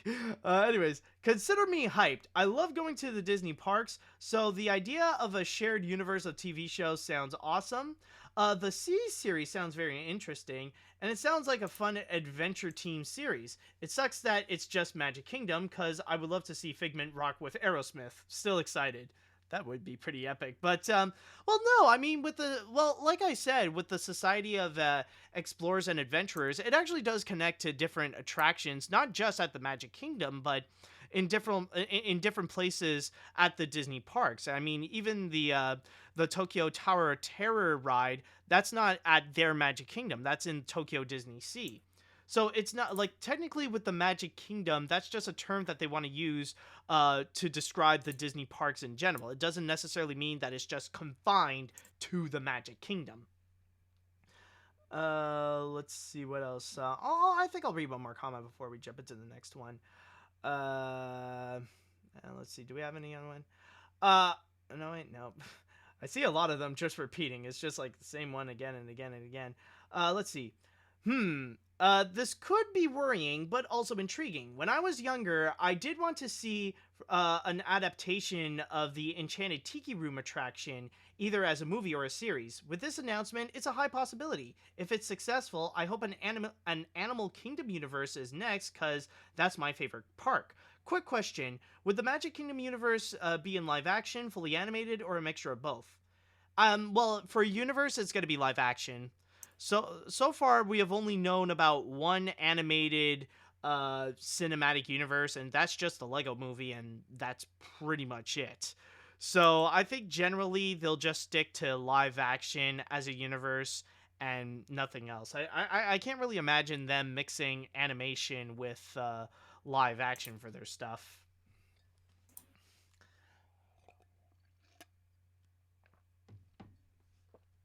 Okay, so... it is now time that we are going to jump onto the grand finale. And with this one, whoo boy, yep, I'm sure you know that a lot of people have already talked about this certain individual.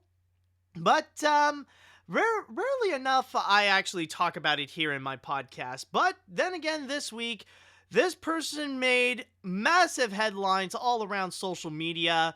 And really was talked about a lot. So with that said, it is now time for AniMat's Crazy Cartoon Cast to talk about the man that we all know, or that he says to be the man who created your childhood, Butch Hartman. Yes, Butch Hartman this week was all around social media, and especially on Twitter, especially regarding his new artwork. As you guys probably know, Butch Hartman would often go and make commissions. Now, they say that they are actually pretty expensive, where he would charge $200 for a commission, but that is something that he would do for extra money. You ask him to draw a specific character, and he'll do it for you. And there was one this week that really got a lot of attention, which is actually his artwork based on Mikasa Ackerman from Attack on Titan. But there is actually something very interesting about this artwork in particular that he had made. And that is actually the fact that he was caught getting traced. Apparently this was a traced artwork that he did for a commission. So let's just show you for an example. Let's see the proof. Now here we have, let this load up. Now, this is the original artwork made by the Twitter user 02ATON, or 02ATON. So this is the original artwork of Mikasa Ackerman. Looks pretty nice. Looks fine. Looks pretty good. And here is here's Butch Hartman's version. What the fridge happened here? And especially with the this thigh gap here, I've never seen a thigh gap like this before. But you could tell that in terms of the pose, it looks a little too familiar.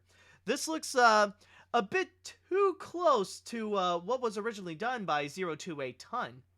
And that's pretty much the big thing that the internet just freaked out, is the fact that Butch Hartman was caught tracing another person's artwork for the sake of doing a commission, a $200 commission, if you will.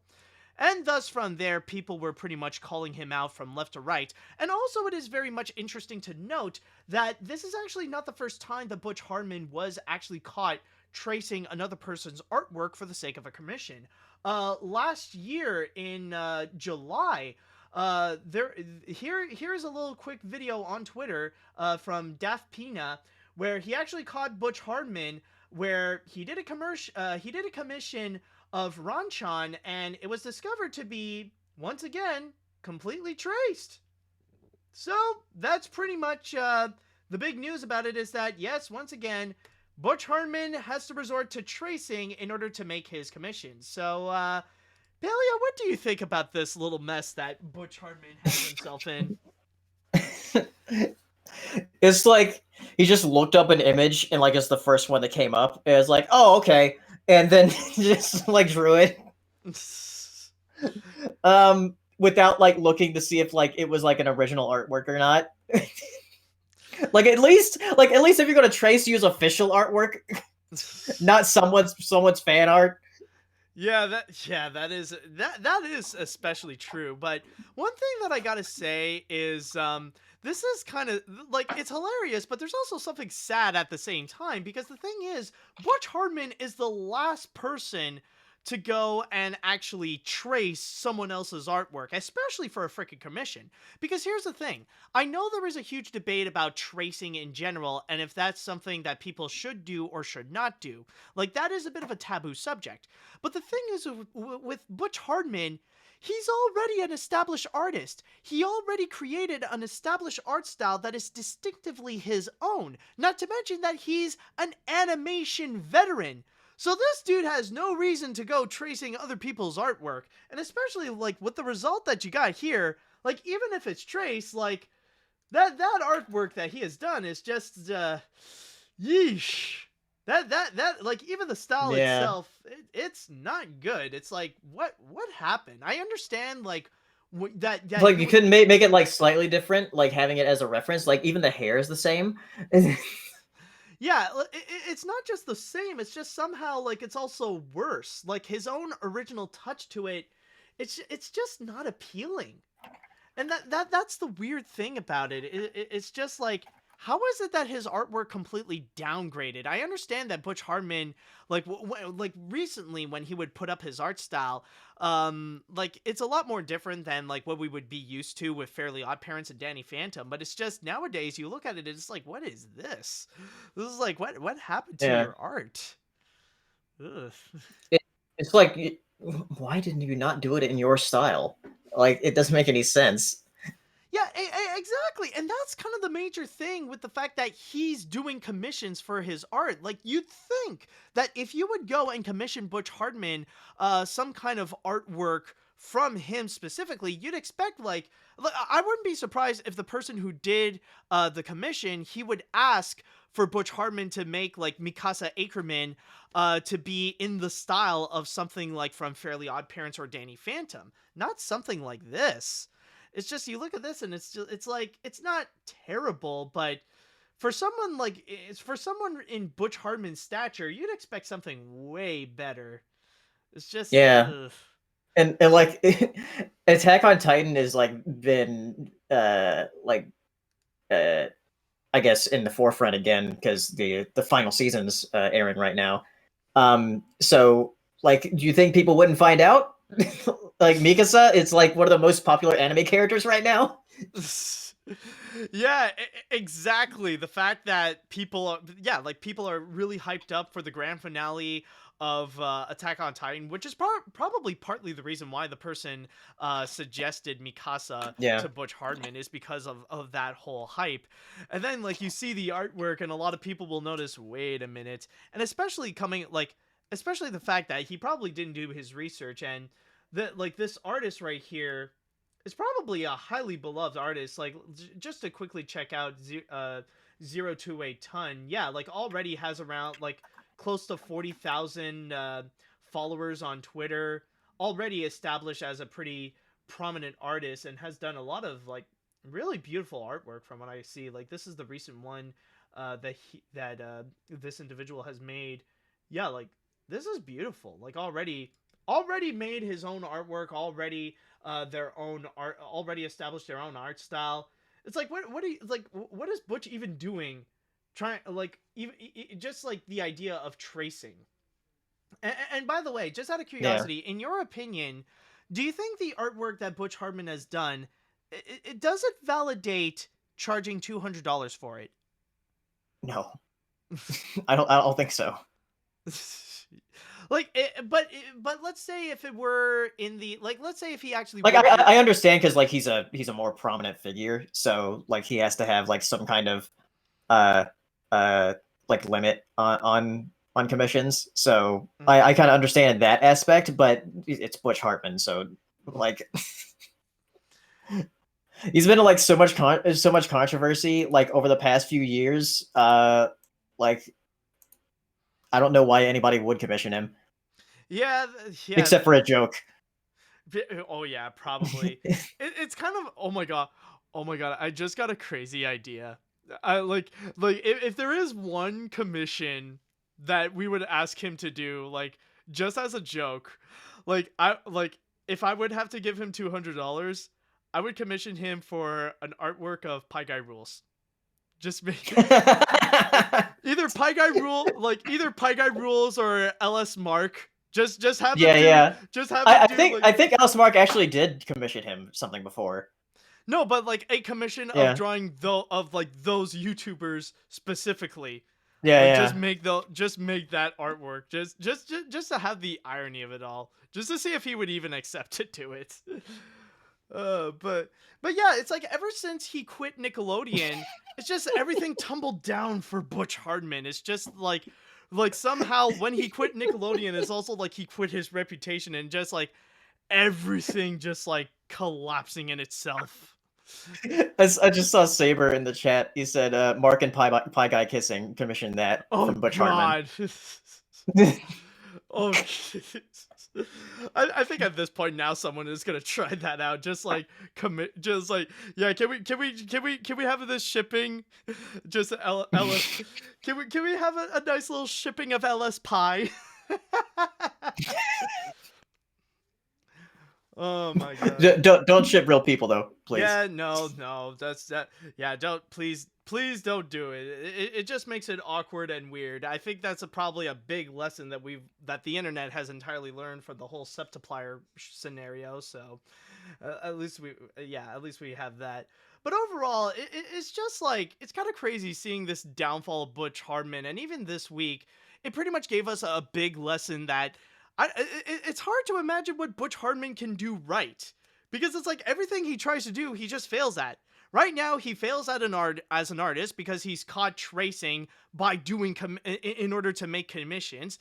He fails as a show creator because he hasn't done anything new since like Bunsen is a Beast. And I understand there's like that Christian show that he has done, but that doesn't necessarily count because it never aired on television or anything like that. Yeah. Like he fails at being a Christian as well because he and his wife have pretty much used their faith in order to believe that with the power of Jesus you can cure cancer and cure autism. And he even fails as a businessman because we have yet to figure out what is even happening with Oaxis. Like even after all these years, nothing is happening, and as time goes on, it's becoming more and more valid that it could probably just be a whole scam, that Butch Hartman is just running away with more than $250,000. Yeah, and the whole thing about Paramount Plus we were talking about earlier with the Fairly Odd Parents live action thing, I think his name is like still attached to it, so I don't know if like they should just like, let's scrap it. Yeah, that is true. Like there is the fact that it was revealed that Butch Hartman is actually attached to the new live action Fairly Odd Parents series. So I don't know what's going to be happening with that, and I guess we'll have to wait and see with how the community responds to his involvement in there, and how Paramount Plus is, or how ViacomCBS is going to work on it, because technically it wouldn't necessarily be their first time being in that type of controversy, because last year we kind of went through a bit of the same thing where we had the Ren and Stimpy reboot that caused some major backlash, to the point where now rumors are suggesting that ViacomCBS just dropped that project on the spot. So considering Butch Hartman's possible involvement on that series, we'll kind of have to wait and see. But also, that also stems another major factor and another major problem with Butch, is that nowadays the only thing he can rely on, the only thing he could sell on, is just nostalgia. It's just of the shows that he used to create. That's why his biggest marketing campaign is just the fact that he's the guy who made your childhood and can't really create anything new. So he has to depend on the fact that he created shows such as Fairly Odd Parents, or Danny Phantom, or Tough Puppy, and stuff like that. It's really relying on that fame alone.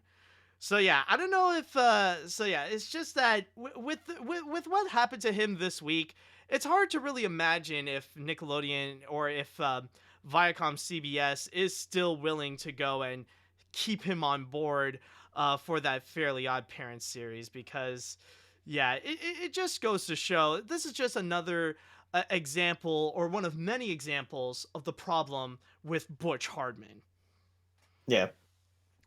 Yeah, so I think it's time we'll go and jump onto the chat wall, and let's go and ask you people, how do you feel about the whole controversy with Butch Hartman, with the fact that he got caught tracing other people's artwork for the sake of doing commissions? Let me just know what you think on that. Okay, let's see now. Butch Hartman's trace of animated characters look hilariously ridiculous. Although the Ranma-chan picture didn't look too bad, but still, Butch Hartman shouldn't trace someone's artwork and making it look similar to someone else's artwork. I think right now Butch Hartman might be considered a curse, but maybe I'm wrong. I just didn't realize that Butch Hartman had this much hate when it comes to his tracing of anime characters for commissions. What's next? Butch Hartman accusing bronies? Oh god, imagine bringing Butch Hartman to the brony community. Oh god. That ain't gonna be a good time there. I want to read this next one, because Saber said it. Do it. It said, Butch is a hack fraud, and I hope he screws up more so I can justify making a video about him again. Oh, just make another update of what ruined Butch Hartman again. Oh yeah. Oh, don't worry, Saber. I'm sure Butch will give you more material to work with in the future.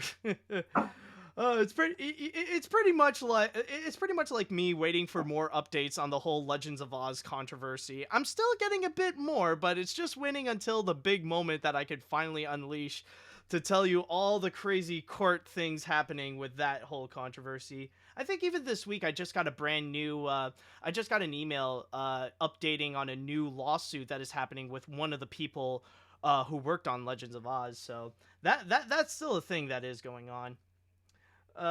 Let's see. Who else can we go with? Oh, this one. I might still enjoy Fairly Odd Parents and Danny Phantom myself, but I'm not gonna lie. Because of the plagiarism he's done, and because of every other wrongdoing he's done in recent years, I just want nothing to do with anything about Butch Hartman. I'm going to separate art from the artist instead. I reckon you this, Mr. Childhood Creator is a lousy, no good son of a beep. Dan Povenmire and Jeff Swampy Marsh are much better than him. Yeah, I mean, like, who isn't and better Craig than him? McCracken and Genny Tartakovsky and Lauren Faust, and that is the real question. Who isn't better than Butch Hartman, with the exception of like Chris Avino and those guys? So, yeah, it's just like we know Butch is already in the bottom of the barrel there. Let's see. Not surprising that Butch is involved with another scam after his Oaxis ordeal. I guess he hasn't learned from his mistakes. His career is officially in the toilet to the point, I say. Yeah, pretty much. Almost, but not entirely. Let's see what else we got here. Oh, Butch, your controversies just keep piling up. Your refusal to listen to criticism, you saying autism can be cured, your Oaxa scam, you putting your religion first before others, and now this. I'm actually surprised Nick is doing the Fairly Odd Parents live action reboot, and Butch is happy about it. If I did a commission fan art, maybe I'll look at another fan art for inspiration, but I would never trace others. By the way, Matt, today is the 25th anniversary of Pokemon. Wait, is it today? I thought it was yesterday. Yes, But... today. Well, it Woo! was yesterday in Japan because it was already tomorrow in Japan yesterday. Oh, right. That Yeah, is because of true. time zones. Oh, so today is today is Pokemon Day. Yay! Oh boy. So, yeah, I guess I should have probably mentioned about times like the announcements of like the Sinnoh remake finally happening and Yeah. Pokemon Yeah. Legends Arceus. Are you excited for those? Yeah, I was very surprised when I saw the Pokemon Legends thing. That looks really interesting.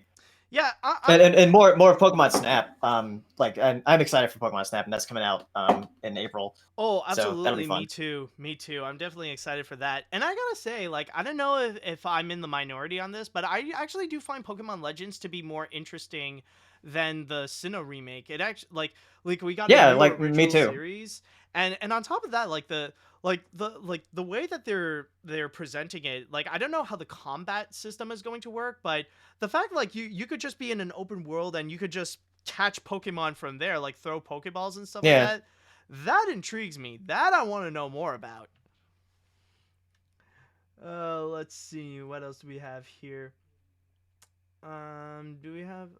Oh, yeah. All I could say is what happened. Butch Hartman really had gone so far downhill with his career. If anything, Butch Hartman is just nothing but an insult to Christians. Also, I think it is incredibly hypocritical for Nickelodeon because apparently they are bringing him back for the live-action Fairly Odd Parents TV series for Paramount+. As much as I am a huge Danny Phantom fan, I can never look at him the same way again. Yeah, I can understand that as well. Even my friend who is like a major Danny Phantom fan, she had to take a while in order to actually separate herself from Butch Hartman, like to learn like, okay, I'll enjoy my Danny Phantom stuff here, but not through Butch Hartman. So it took some time, but I am glad that like she finally separated herself. All right, and I think I'll go and read one more comment here. From the creator of two well-beloved cartoons, this is just disgraceful. It isn't just this. He also scammed people through Kickstarter, claimed that autism is a disease, scamming Kuro the artist. Oh, that's also another thing.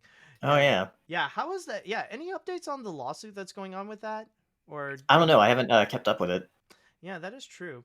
Well, that is also added to the list. Anyways, never thanked his workers and so much more. I'll just try to separate him from Fairly Odd Parents and Danny Phantom as much as I can.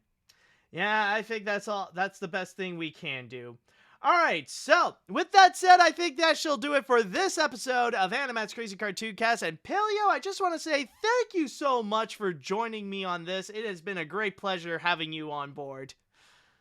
Yeah, you're welcome. It was fun talking about ponies, and I got to gush a little bit about it. So yeah, I'm sure you had fun with that. Also, one more thing before we go. Since there might be some people who would be interested in following you, are there any social media sites that you would want to share? If people would want to follow you around the internet, where would they find you? yeah, I'm on Twitter and YouTube, both as Paleo Steno. You can just search Paleo Steno on YouTube, and my channel should show up. I have some videos coming up, like Tom and Jerry. I'm going to be doing a review on that soon, and then Raya, of course, like coming out soon. And then I'm working on a bigger video about Blue Sky, going over their movies. Ah, okay. Yeah, all right, that sounds actually pretty exciting, I must say. I'm doing a little bit of the same thing myself. Like I'm currently working on a Tom and Jerry review and gonna prepare myself for Raya. But with all that said and done, though, I would like to say thank you, everyone, so much for joining me on this. And again, thank you so much, Paleo, for joining me as well. And let's tune in next week to see what more major news that we will go and talk about in AniMat's Crazy Cartoon Cast. And I know that, let's just say, the award ceremonies will begin. So I think we'll be talking a lot about those. So once again, I would like to say thank you all so much for watching. Thank you all so much for listening. watching, and until next time, see you later, dudes. You can say Bye. that too. Yep, there we go.